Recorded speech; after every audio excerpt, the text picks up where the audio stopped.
សាវតាស្រុកស្វាយទាបក្នុងខេត្តស្វាយរៀង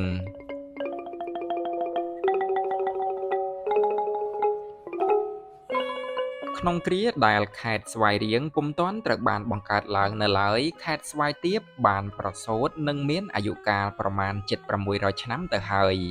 ដោយផ្អែកតាមភូមិសាស្ត្រផែនដីកាលដើមឡើយខេត្តស្វាយទាបមានព្រំប្រទល់ខាងជើងជាប់ទៅនឹងខេត្តរោងដំរីឬខេត្តតៃninhសព្វថ្ងៃខាងកើតជាប់ទៅនឹងដែនដីកូសាំងសៀនបារាំងនិងខាងត្បូងមានវិសាលភាពលាតសន្ធឹងរហូតដល់ក្រុងតាន់អាននៃទីរួមខេត្តឡុងអានប្រទេសវៀតណាមសព្វថ្ងៃដោយយោងតាមទស្សនាវដ្តីសង្គមរាស្ត្រនិយមដែលបានចងក្រងដោយអ្នកគ្រូបង្រៀនម្នាក់និងលោកឥតឈុនបានរៀបរាប់បរិយាយឲ្យដឹងថានៅសតវត្សទី14មានព្រះមហាក្សត្រខ្មែរពីរព្រះអង្គបានភះព្រះកាយចេញពីរាជសត្រូវសៀមចុះតាមដងទន្លេមេគង្គឆ្លងមកត្រើយខាងកើត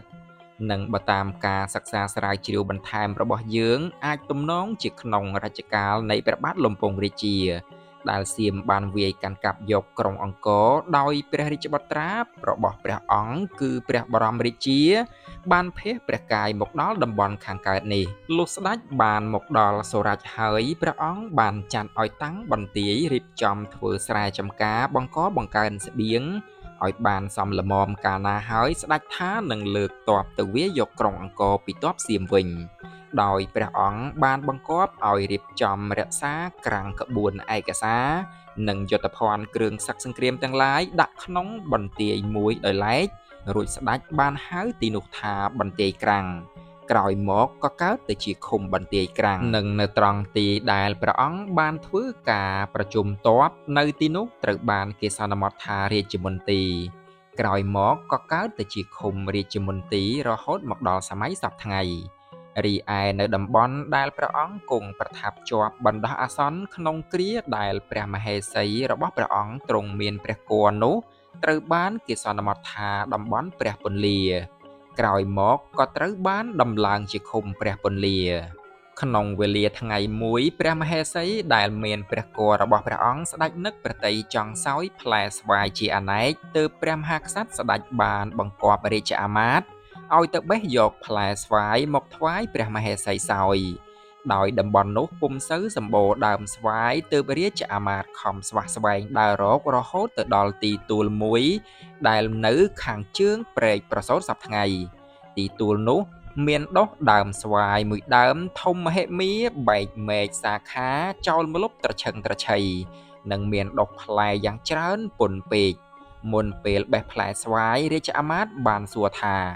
តើដើមស្វាយនេះជាទ្រព្យសម្បត្តិរបស់នរណាអ្នកស្រុកក៏លំអោនតបដោយគប់គួរថាស្វាយនេះគឺជាស្វាយរបស់តាទាបផ្ដាំអំណះក្រោយមកស្ដេចក៏ឲ្យហៅតំបន់នោះថាភូមិស្វាយតាទាបតរៀងមកក្រោយវេលាដែលបានជ្រាបថាព្រះមហេសីជិតគ្រប់ខែនឹងប្រសូតបុត្រហើយព្រះមហាក្សត្រស្ដេចបានចាត់ឲ្យរាជអាមាត្យទៅអញ្ជើញឆ្មបដើម្បីមកជួយប្រសូតព្រះរាជបុត្រដោយស្រុកខ្សត់ឆ្មបពេករាជអាមាត្យក៏បានធ្វើដំណើរទៅទិសខាងជើងឆ្លងចូលទៅខេត្តរោងដំរី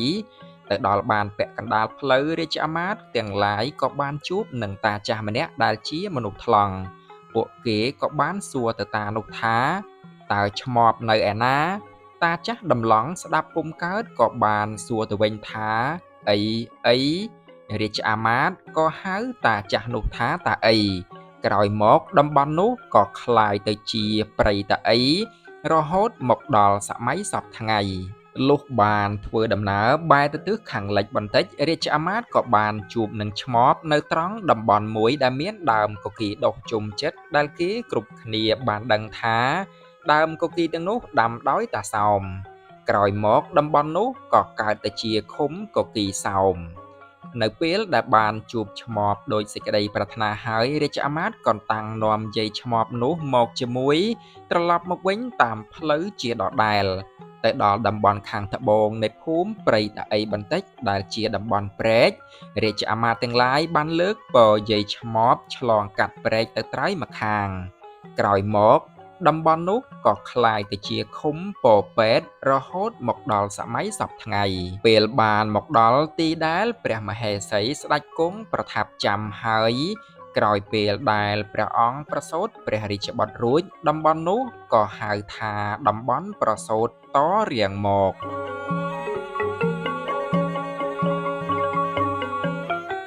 ក្នុងផែនដីនៃព្រះករុណាព្រះបាទសម្ដេចព្រះស៊ីសុវត្ថិនាឆ្នាំ1922គ្រាដែលខេត្តស្វាយរៀងចាប់កំណើតឡើងខេត្តស្វាយទាបត្រូវបានប្ដូរទៅជាខណ្ឌស្វាយទាបវិញដោយខណ្ឌនេះស្ថិតនៅក្រោមការគ្រប់គ្រងរបស់រដ្ឋបាលខេត្តស្វាយរៀងថ្មីលុះចូលមកដល់ក្នុងឆ្នាំ1935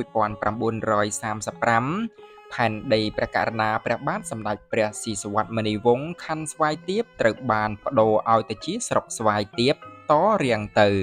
នឹងគួរបញ្ជាក់ផងដែរថានៅចន្លោះឆ្នាំ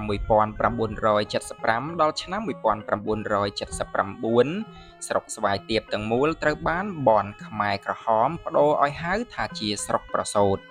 លុះចូលមកដល់ក្នុងឆ្នាំ1980ទើបរដ្ឋការរបបសាធារណរដ្ឋប្រជាមានិតកម្ពុជាបានប្ដូរឲ្យហៅថាជាស្រុកស្វាយទាបតាមលំនាំដើមវិញ